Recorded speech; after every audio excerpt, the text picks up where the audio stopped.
멈추지 못한 지게차. 예. 지게차가 멈추지 못하면 유호정 기자. 지게차가 멈추지 못하면 어떻게 된 거예요? 사고가 났습니다. 이 네. 사고 영상부터 보실까요? 지게차와 오토바이 사고 영상인데요.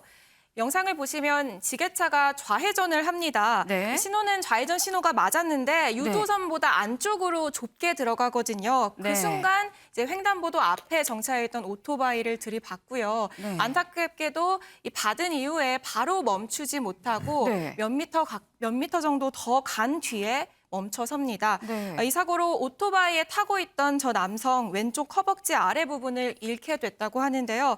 2000년생 만 21살 어린 남성인데 아유. 정말 안타까운 사고를 당한 상황입니다. 네. 아니 근데 참 이 사연 자체가 참 이게 안타깝고 뭐 암담하기도 하고 이 먹먹하기도 하고 좀 그렇습니다. 그런데 이럴 경우에 이 오토바이 운전자 이 뭐 어떻게 보상받을 수 있는 건 어느 정도나 되는 거예요? 네, 과실 비율이 중요할 텐데요. 우선 이 지게차 운전자의 이 전방 주시 태만의 책임이 가장 클 것으로 보입니다. 저희가 전문가의 얘기를 직접 들어봤습니다.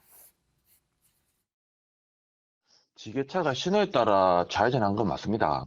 네. 하지만 그 오토바이가 정지해 있는데 그걸 확인하지 못하고 그대로 진행한 것이 사고의 결정적 원인입니다. 다만 오토바이 같은 경우에도 정지선이 있다면 정지선을 넘어서 정지해서는 안 됩니다. 횡단보도 그 전에 정지선이 있는데 거기 정지했어야 되는데 그러지 못한 부분이 교통을 방해해서 일부 과실로 평가됩니다. 한 10% 정도 과실로 평가될 것으로 보여요.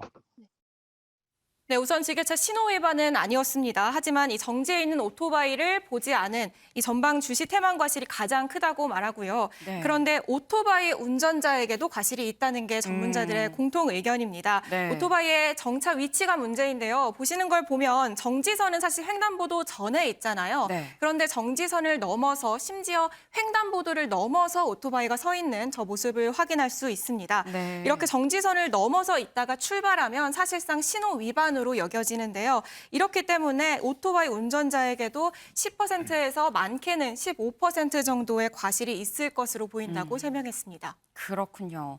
저희가 지금 뭐 보상 문제까지 이렇게 다루긴 했습니다만 사실 제일 좋은 건 저희도 마찬가지고 이런 일이 발생하지 않는 겁니다. 이런 일이 발생하지 않기 위해선 이 양쪽이 다 서로 이 전방 주시 의무를 분명히 하고 좀 서로 조심을 해야 되는 이 부분이 있다라는 점 알아야겠습니다.